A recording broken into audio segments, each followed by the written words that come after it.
La diáspora básicamente nace como un proyecto de sensibilización de cara al conflicto en Colombia. Es un conflicto que obedece, un conflicto ante todo estructural, que obedece a una estructura global. A partir de aquí se plantea la diáspora sin fronteras. En este contexto, invitar a la gente a hacer una reflexión en el sentido de que todos somos responsables por acción, porque hacemos, o por omisión, porque dejamos de hacer o nos pensamos que las cosas no tienen que ver nada con nosotros, en lo que pasa en el mundo. Y si logramos que la gente se lleve esta pequeña reflexión de yo qué puedo hacer cada día, que además lo puedo hacer y además comenzarlo a hacer, creo que la diáspora habrá cumplido con su deseo de aportar un grano de arena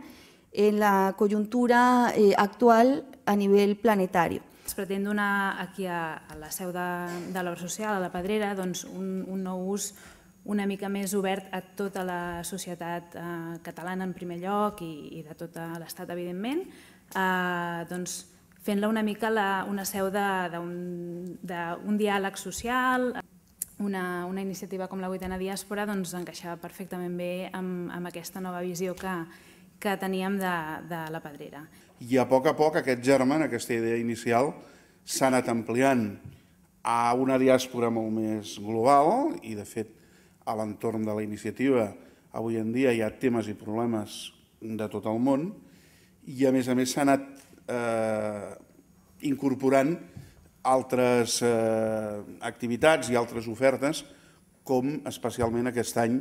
cal remarcar aquest seminari que se celebrarà aquí,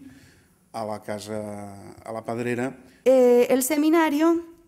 que se llama Paradigmas de Convivencia Planetaria Ahora, básicamente se inspira en unas primeras intervenciones que va a hacer Leonardo Boff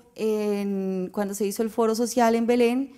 y que nos hacía un llamado justamente a esta responsabilidad que deberíamos de tener todos por la tierra y por los otros seres, no solamente de la especie humana, sino también por todos los seres vivos. Però penso que és especialment significatiu que es faci en aquest moment i que s'insisteixi en aquesta idea de diàspora, amb aquesta idea de repartiment arreu del món